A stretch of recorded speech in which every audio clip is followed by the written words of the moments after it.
So this was all happened kind of prior to my stand-up briefing at the Pentagon for him, which happened in 1997, over 25 years ago, 26. And it was a very disturbing event for him. For me, by then, I was battle-hardened. I realized what was going on. He was shocked that he had been threatened and denied access to these projects. I wasn't, because I said, well, you're in good company. The SecDef, Secretary of Defense has, the President, the Director of the CIA, and by then I had met with key members in the Congress and Senate Intelligence Committee. They had all been pushed aside and denied access. So by then I had already accepted this new paradigm of there being, as Senator Inouye said, and I'm quoting, there's a secret government with its own Air Force, its own Navy, its own funding mechanism that's above the law and free from the law itself. I'm almost giving an exact quote here. And, that's something that most people have to understand first off here, is that what we're dealing with is not a sanctioned or even a normal black project. And I can say this with authority because I am working now with people who literally manage the black budget of the United States currently. And they were denied access to all these projects. They had no idea that there were deep black pass-through projects. We'll get into this. How is this done? Structurally, organizationally. What's the architecture? So it took me a long time to unravel this. Mm-hmm. And I had to do it through multiple documents, corroborating witnesses, people on the inside who came forward. So in 2001, by then, I had concluded neither the White House nor the Congress was going to touch this. So we launched the Global Disclosure Project, where I gathered together the first 20-some of these military and some corporate people and had a press club event. It ended up being seen by about 800 million people. Interestingly, the first hour of it was jammed. There had been jamming devices put on the structure of the National Press Club. But it eventually got up, and it used up every T1 line in the city available back then in 01.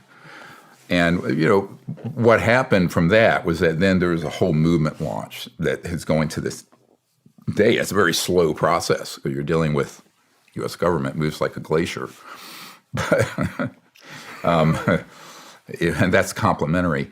But I think that the reality is you can't blame people. There are these sweeping conspiracy theories that are all wrong.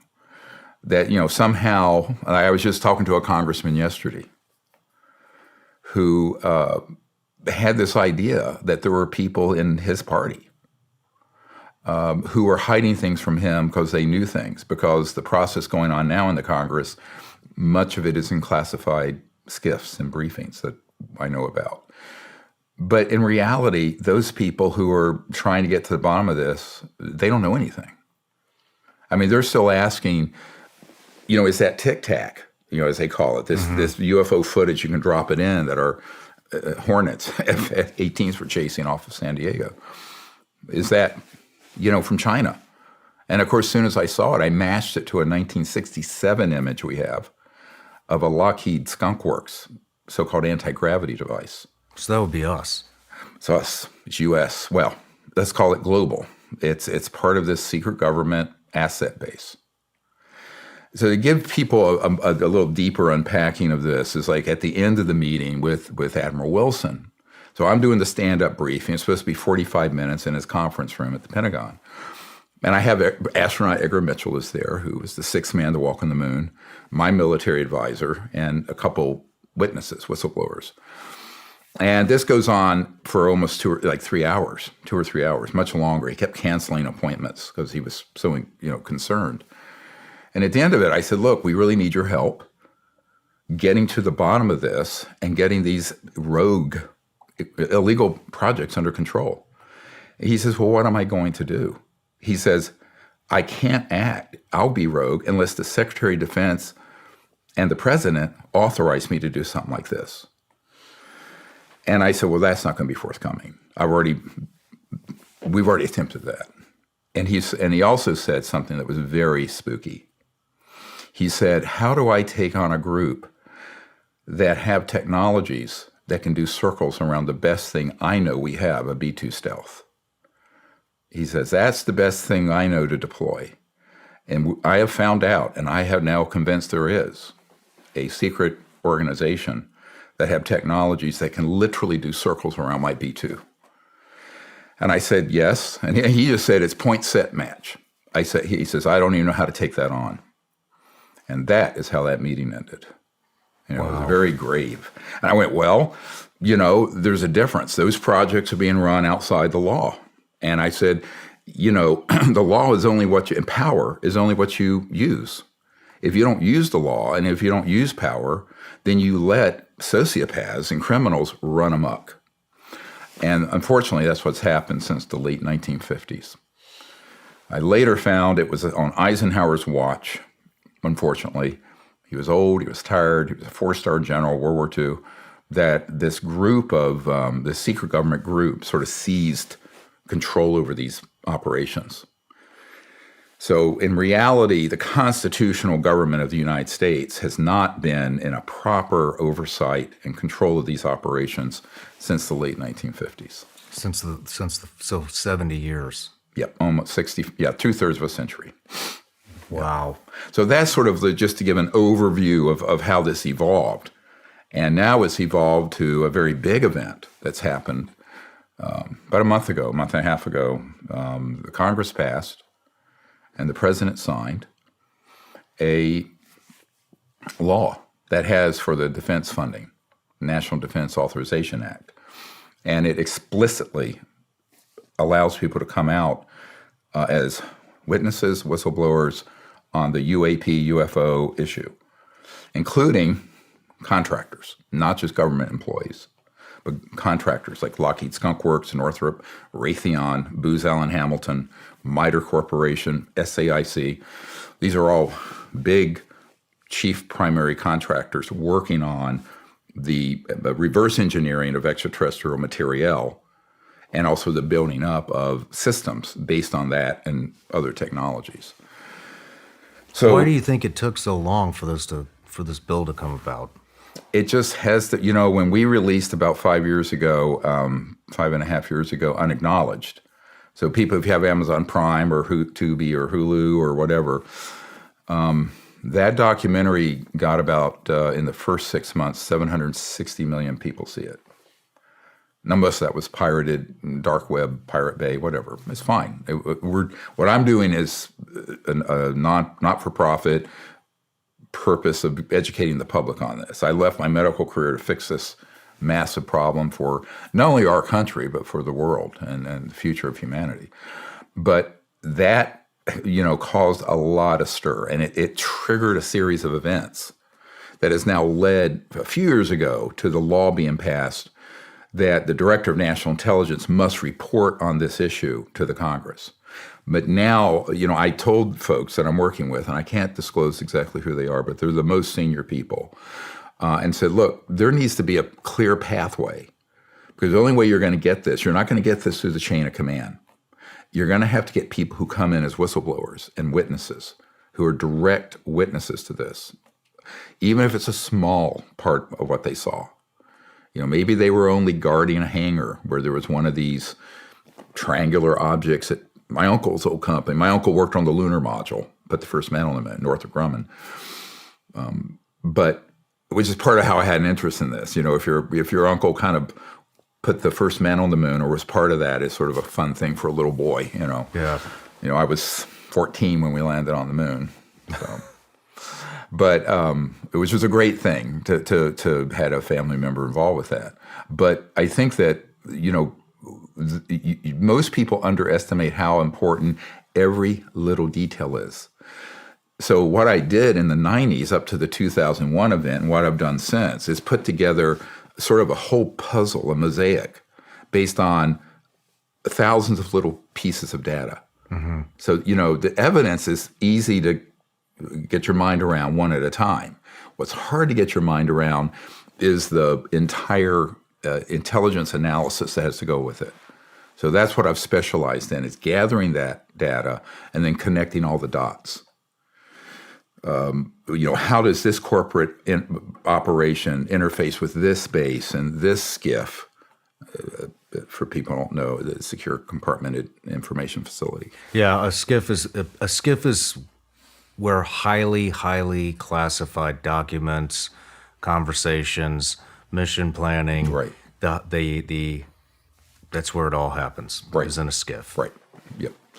And I've been involved with that, although I wasn't supposed to be. But I get ushered into places, even though I've never been in the government. And I will not accept a clearance or a secrecy oath or non-disclosure agreement. So all this I'm telling you, I can tell you because people who know the system will know I hold my own clearances in that sense. I can say what I want to whomever.